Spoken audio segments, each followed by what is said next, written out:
one of my favorite people on this planet. There are a few people that I look at and I think, not only do I love the person, I like the person, and when he talks, it's just depth, and I just want to soak it all in. And I went to one of his workshops, his storyteller workshops, and it was phenomenal. And me being me, I thought I'm gonna make this guy one of my best friends.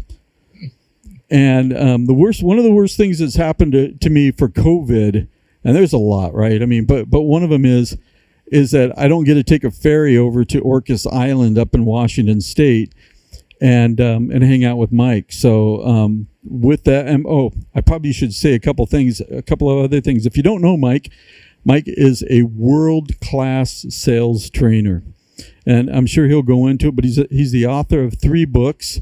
If you're in sales or you've been in sales, you probably know him. Customer-centric selling, solution selling, and my favorite that he wrote, I think about 5 or 6 years ago, called "What Great Salespeople Do." And so, with that, Mike, I'm gonna turn it over to you, and thank you so much for being here. Well, I'm happy to be here, and I hope I'm unmuted now. Is that correct? Yeah. I'm seeing myself twice on my Zoom screen. Oh, there's my timer. Very nice. Okay. So what Tab wanted me to talk about today is story. And I got turned on to story consciously in 2008 when I realized that my lifelong business mission as a sales trainer of lifting the bottom 80% of the sales forces out there wasn't occurring. And for most of my sales training life up until 2008, I was in the sales process, mapping out conversations and discovery questions and trying to help the bottom 80% become more competent with their buyers. And when I realized that the 80-20 rule didn't move after all those years in 2008, I had to back up and take a new look. And I finally realized that the real difference between great salespeople and regular salespeople is their intuitive ability to emotionally connect and build trust with strangers. And then since then, I realized that it's not only the difference between top salespeople and journeyman salespeople, but it's really the difference between top people in all professions. The best teachers and leaders and executives and politicians are all able to connect emotionally and build trust in a very short amount of time with strangers. So I got turned on to story as a vehicle for teaching people how to emotionally connect and build trust. And the vast majority of human beings don't do it intuitively. And so they need a model to follow. And so since 2008, I've been honing and tweaking and refining my ability to teach human beings, not just salespeople, but all human beings, how to emotionally connect and build trust with strangers. So story, if you think about it, 2-legged human beings on this earth that have the ability to speak have been around for 200,000 years. In the vast majority of that 200,000 years, there was no written language. And so it was all oral. And the primary 2 purposes of story for these 200,000 years was to pass on tribal knowledge. Don't eat those red berries because your grandpa died eating those red berries. And for leaders to motivate people to do difficult things that need to be done. And the interesting thing is that we are all taught to love and anticipate stories almost from the beginning. I had the good fortune to have a grandmother that I still think in my whole life was the best storyteller I've ever known. And she just hooked us all her grandchildren, on stories. And she was so vivid. She'd take the time to set the story up. It was a cold day in January in 1923 in St. Paul, Minnesota. There were icicles coming off the house. I mean, she really took the time to create a setting. Just like if you think about it, if you go to a Broadway play, there's a whole bunch of time and money and effort that went into the set design before anybody even gets out there on the stage to start telling their stories. And as human beings, since we've been trained from the cradle to react to once upon a time, we anticipate stories, and we like to anticipate stories. They've actually done brain scans on human beings, and when a human being anticipates a story, their critical left brain shuts down, their right brain, which is attached to all their senses and feelings, opens up. So it really is a chemical thing that happens when human beings anticipate a story. And so even as an adult, if someone says, "Can I share a story with you?" you're going to find yourself saying, "Oh, a story. Good. I don't need to make a decision. I don't need to do anything. I can just relax and enjoy it. I'm safe." Yet, somewhere in the back of my unconscious mind, after 200,000 years, my unconscious mind is also saying, "Mike, you better pay attention to this story. It might be important information that you need to remember." So it's kind of a paradox. And if you think about it, if you're in sales or marketing or leadership trying to influence other people, what better state of mind for your message than that? They're safe, they relax, they can enjoy it, yet they're paying attention because it might be important and they might have to remember it. So in the business world, the power of story, even if you're not an intuitive natural connector, can help you form emotional connections and build trust with your prospects and customers. There's lots of types of stories. I've done my story workshops for C-level leaders, and they don't use the following stories I'm going to give you. The following 3 stories I'm going to describe for you are stories that salespeople use, that we teach salespeople to build, tell, and tend. When I was a rookie salesperson for Xerox Computer Services, when I was 28 years old, I had been on the product support side for 2.5 years. I knew our product cold, but when my company asked me to go into sales, which I did very reluctantly, one thing I didn't know how to do is go find prospects. And my boss took me out and showed me how to cold call. And back then, in 1974, cold calling was we would go into an industrial park.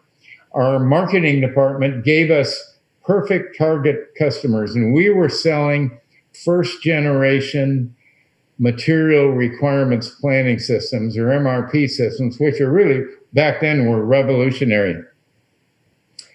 And so I knew which buildings in my territory were a perfect fit as far as, were they big enough? Did they have enough employees? Were they manufacturing an assembly product with lots of complexity, big bills of material, long lead times, difficult to manage inventory? So we knew they were targeted buyers, yet the vast majority of them weren't looking for a new manufacturing system. And the primary reason was ignorance. They didn't realize that a transformational new set of capabilities had been created by Xerox Computer Services. So I would walk into an industrial park, I'm 28 years old, and I'd go up to the receptionist and say, "My name's Mike Bosworth, and I'd like to speak with your materials manager." And mostly they were she's. She would pick up the phone and call the materials manager, get the materials manager on the phone and say, I've got this guy from Xerox. He wants to talk to our materials manager. About 80% of the time, he would come out. I never met a female materials manager in my territory in 1974. And I think, 80%, wow. But if you think about it back then, if you were a materials manager, you were between 45 and 55 years old. You'd been out of college a long time. And back then, the only way you could learn anything new about technology that might help you manufacture better, quicker, cheaper, faster was in the possession of information technology salespeople. So if you wanted to learn anything about new technology for manufacturing back then, your only real source was to see the salespeople from IBM and Xerox and Honeywell and Univac and DEC and all the computer companies. So pretty high curiosity rate, because back then no salespeople were calling on materials managers. So typical 50-year-old materials manager walks out, sees me waiting by the reception desk, and the first thing he does is look at his watch. And I realize, I'm 28, he's 50, and he's already decided, oh gosh, I'm going to have to be polite to this kid for the next 15 minutes. But what in the heck does he know about manufacturing? And this is where story helped me. Now, back then, I did it intuitively. It took me many years to be able to consciously codify what I was doing back then that worked so well, so I could teach it to other people. He would come up, I'd shake hands with him, introduce myself, and I'd confirm his job title. I'd say, so you're the materials manager here? And he would say, yes. And I then said, could I share a quick story with you about another materials manager less than a mile from here that I've been working with for the last 18 months? I never had a single materials manager turn down that story. They'd say yes.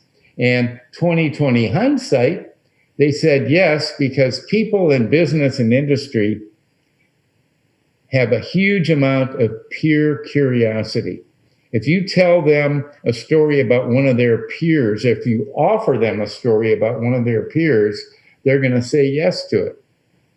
So in 10 seconds, I get his permission to tell him a quick story about one of his peers. And I told him a story about this guy that I've been working with for the last 18 months. I installed his first generation MRP system.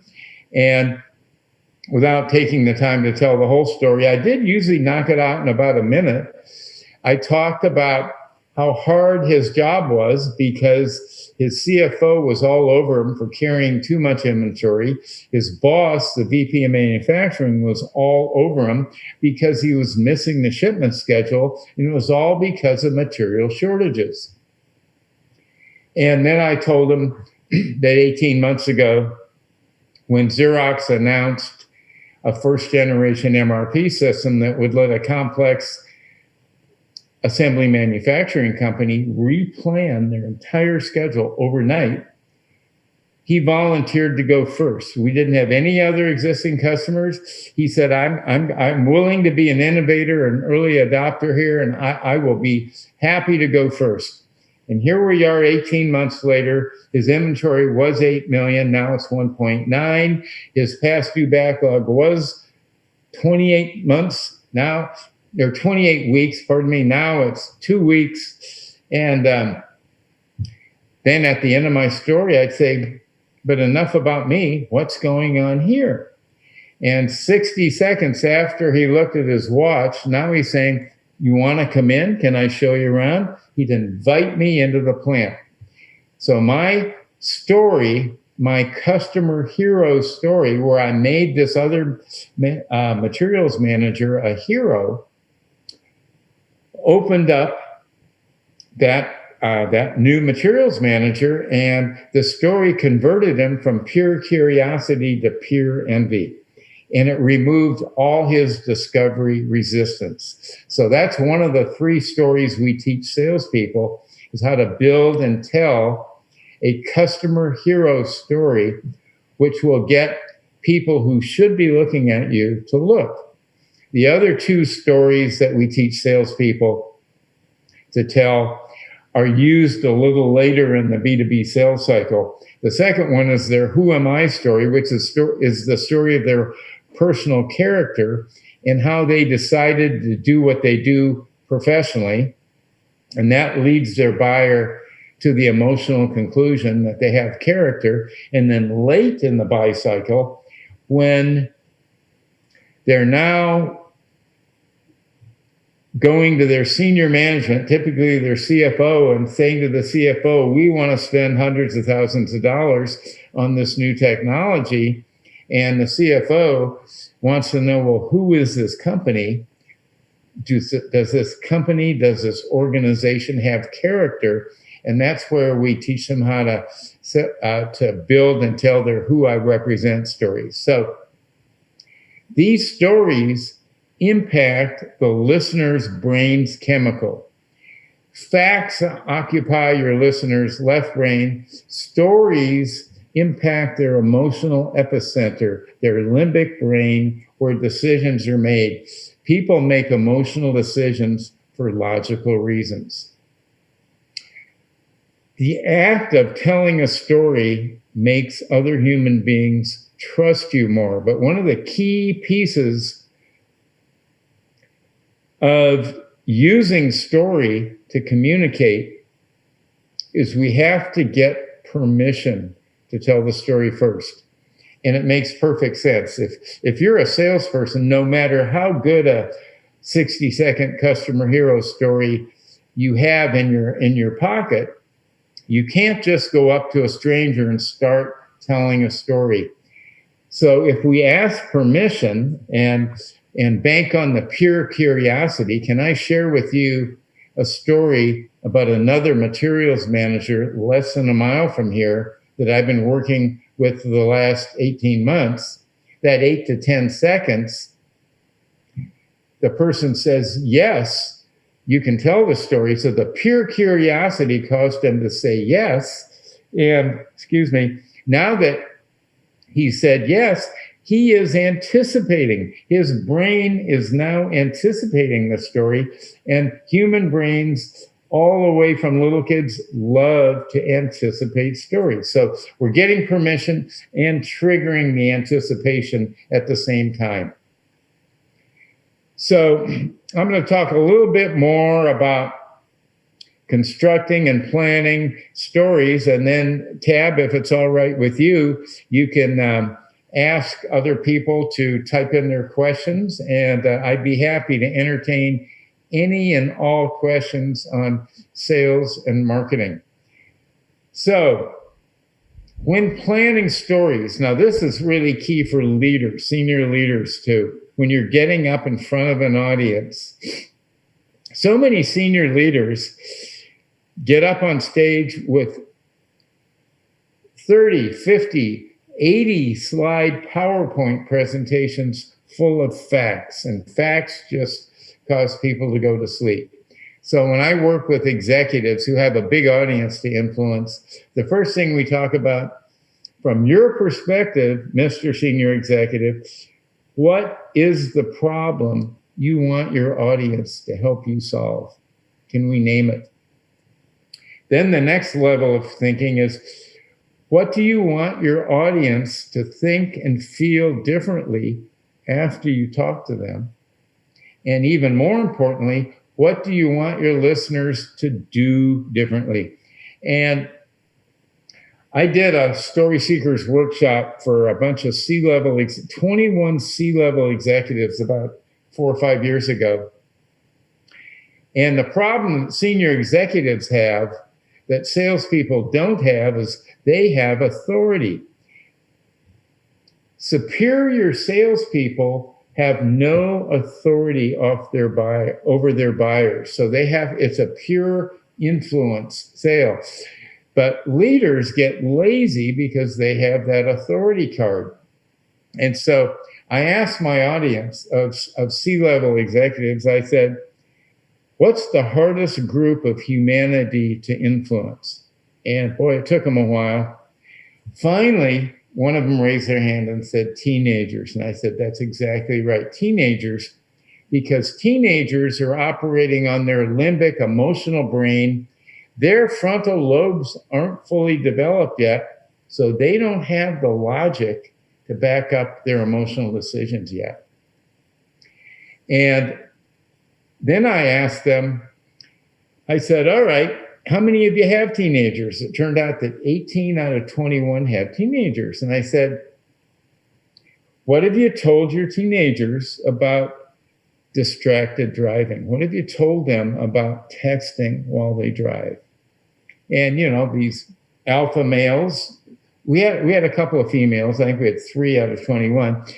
I told them that they'll never see that car again until they're 25 years old, and I'm going to ground them. I'm going to lock them up. I'm going to ruin their social life if I find out. And, you know, I said, well, how well is that working for you? And they admitted that it wasn't working very well. So one of the in-class story building exercises was, let's build and practice a story that will get our teenagers to emotionally commit to us that they are not going to text and drive.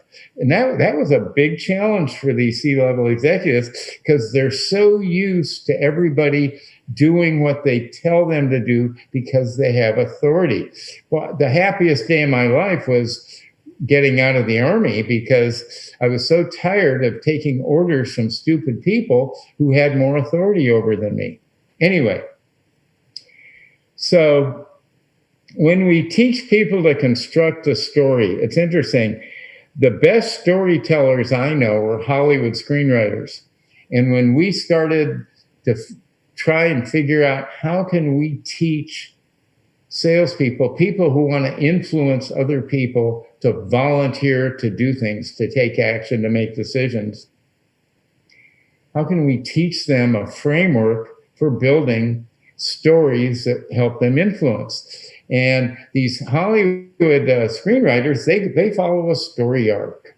And so we built a model according to a story arc with a setting, a struggle, a turning point, and a resolution. And by building the stories to follow a story arc, we get their logical brains building it. So we typically have them use colored cards. We use a green index card for the setting, a white index card for the struggle, a blue index card for the turning point, and then a red index card for the resolution or the business outcome. And we'd have them put bullet points only. So many salespeople that I've spoken with, I ask them, are there stories? Are there customer success stories on your website? And they all say, oh yeah, we've got lots of stories on our website, but the salespeople aren't using them. And the reason they aren't using them is they weren't built conversationally. They were built to be read. And reading, you can't read a story and have a conversation with a buyer at the same time. So we have to teach them to build conversational stories. And the first rule is bullet points only, talking points only on each card, no complete sentences. But then we have them turn over each card and write down, what emotion would you like to trigger when you're telling this part of the story? Because the real key to influence is getting people's emotional brains to decide they want to do something. Setting, struggle, solution, business outcome. And learning how to build and tell these stories can make a huge difference to your bottom line if you have a business. And so at this point, is Tab still around here? Or am I hostless? I don't I think can my keep is talking. my mic on now? I can hear you, Tab. I can't see. Oh, there you are. Here I am. Yay. Were you taking a nap or something? Oh Or man, you know, Mike, I'd tell you a story about that if you have time about napping. Okay, I learned storytelling from a special guy. Anyway, I got a couple questions, Mike. Well, it's funny because we keep getting questions deleted because you're answering them along the way. So this is one from Allison. She wants to know, how do you get your sales and marketing team to align? Oh, that's a great question. As anybody who's worked in private industry, especially private industry where they have a sales force that's supposed to call on the enterprise, sell big deals to companies, sales and marketing are typically butting heads on a daily basis. Marketing makes the claim that they send these hot leads off to sales and they fall into a black hole, and the lazy salespeople never follow up on them. The salespeople say the leads we get from marketing are garbage. They're from low-level people. They're from purchasing agents. They're not from decision makers. And trying to align sales and marketing, it's actually amazingly simple. The key is for the vice president of marketing and the vice president of sales to get together for probably not more than an hour with somebody like me. And together, the three of us will come up with a definition of a qualified lead that both sides agree on. And the most common definition of a qualified lead that I'm leading my clients to the conclusion about are a named targeted buyer. So in other words, if I want my sales force to call on manufacturing companies and materials managers that work in manufacturing companies, so in that case, my named targeted buyer would be a materials manager with a name, is curious how we helped their peer or their competitor make money, save money, achieve a goal, or solve a problem. There's not a salesman in the world that won't jump on a lead like that. So in order for marketing to do demand creation like that, though, marketing needs to build customer hero stories about specific job titles who had an issue and they were struggling with it, and then they learned a better way, and now there's a positive business outcome. And with stories like that, you can get the not looking to look. And I've got some clients where we're teaching their websites to do the suspect prospect generation without any human beings, and it's amazing. So anyway, it's a long answer, but the way you get marketing and sales on the same page is for the head of marketing and the head of sales to agree on the definition of a qualified lead. Still awake, Mike. I'm still awake. I haven't fallen asleep. Hey, so we got another question. This is from Marcus, and I love this question. Do you have any best practices for training new salespeople? For training new salespeople? New salespeople. Well, new salespeople are much easier to train than old salespeople. I love new salespeople because they're a clean sheet of paper, and I can teach them the right way from the beginning. I mean, if you think about it, if you have a teenage kid that wants to learn to play tennis, you can just buy him a racket and say, go play with your younger brother, or you could sign him up for some lessons from a pro.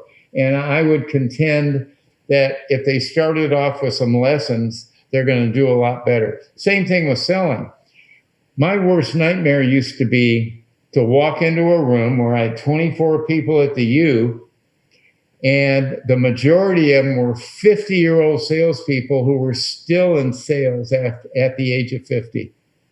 I knew it was going to be a long 4 days because their learning zones are about this big. So, new or old, but the real key is to view yourself as a buying facilitator and try to lead your prospect through a buy cycle. Because one of the things that great salespeople teach us is that great salespeople rarely have to close. And the reason they rarely have to close is their buyers volunteer to buy. And the thing, when you poll buyers about salespeople and what they hate about salespeople, the number one thing is pressure. Human beings don't like other human beings to pressure them to do something that they're not ready to do yet. So I would say that the thing I want to train all salespeople, new and old, is to think of yourself as a buying facilitator and figure out how people like to buy and then help them buy from you. And if you do your job right, you'll never have to close. So, Mike, we got another question. This question is brilliant. This comes from Tab. Well, that was somewhat funny. Anyway, Mike, how do you interview a salesperson and interview them to see if they're a good storyteller? Well, it's you can kill two birds with one stone here, because what I would do if I was interviewing a potential salesperson, I would say, what's the deal in the last 2 or 3 years that you've closed that you're the proudest of? And I'd give them to name a deal.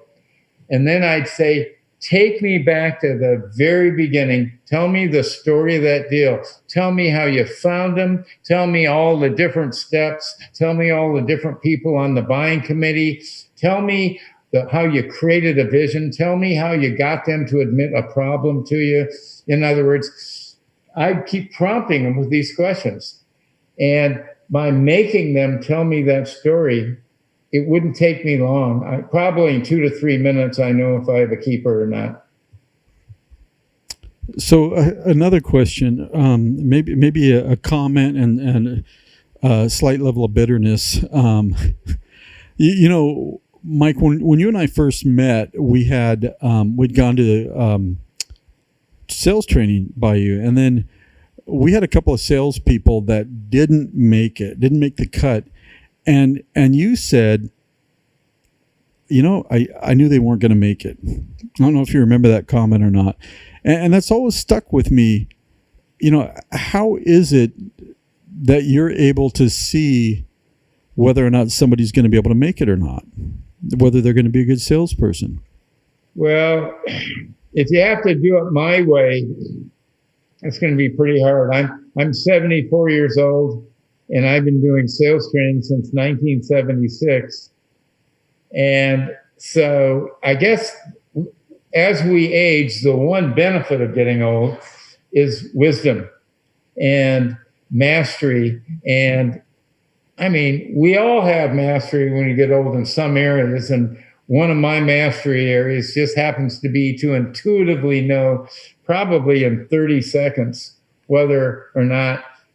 And I guess if I really try and codify it, it's, would I buy from this person? Do I feel connected to this person? Do I trust this person? And that's about the best answer I can give you. But I told you, I was honest. I said, you know, this one's not feeling right to me. You didn't like hearing it, as I recall. Well, at least you were kind enough not to throw me under the bus with it, you know, and said, you know, you suck too. But, you know, so well, no. But you hired him. So you sucked at hiring him.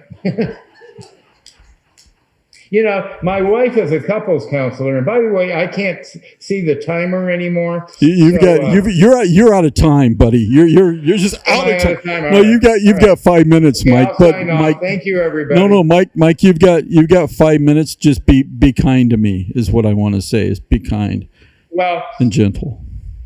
Yeah, the vast majority of people, my wife is a couples counselor, and a vast majority of first marriages don't do very well.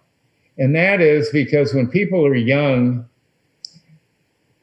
the combination of a dysfunctional family of origin where they saw how their parents treated each other, or in my case, I had an alcoholic father, and my first wife, she had an alcoholic father too. Wow, lo and behold. So in other words, we have picker problems. We don't know how to pick the right partner. Well, hiring managers have picker problems too, and it just takes a while to develop your picker. So one more question on that.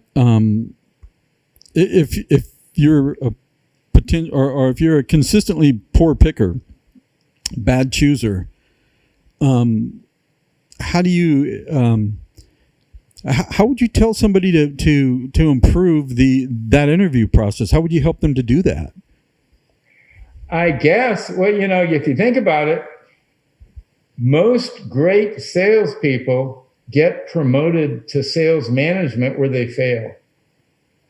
And the reason is they never got conscious about what they do so well. And I was a great salesperson at 28, but I was completely intuitive. It took me years to become conscious about what I was doing back then that worked so well. But you can't teach it to anybody else unless you can become conscious of it. So the real challenge is to find out why your salespeople that you hired are turning buyers off. And it might be their personality, but it might just be they have some bad habits. And the number one bad habit that salespeople have is once they gain solution expertise, they diagnose a buyer's problem too quickly and jump to the solution and say, oh, here's what you need to do. And so most salespeople, their bad behavior could be corrected if they could find somebody like me to go out and watch them sell. Because, if I went on a sales call with anybody, I could easily tell you why what they're doing isn't working.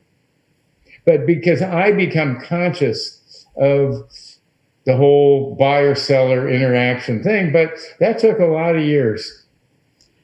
So, Mike, we're just about out of time. If somebody wants to find you, how can they find you? And if I remember right, you're doing online courses now. Is that correct? Well, my affiliates are. I'm 74 years old, and I have muscular dystrophy, and I've got lots of money, so I like to stay home and do Zoom talks and podcasts and things like that. But I have an organization, international, called Story Seekers. And if you go storyseekers.us, you'll find my organization, and you'll find me on that website too, storyseekers.us. There it is, storyseekers.us. Mike, as always, thank you. And it's one of my first places I'm going to go as soon as COVID lets us is, I think it's Rose's over there. Isn't that the place? Yeah. We're due for another lunch. That's Rose's, right, man. Yep. Let's figure it out. Thank you, Mike. Right, I appreciate the time. Welcome to Refiners. Refiners is an organization of business owners and business professionals that are looking to improve their business and personal performance, just like you. As a Refiners member, you will have the opportunity to build connections with like-minded individuals from your industry. Join our amazing community for free at refiners.io.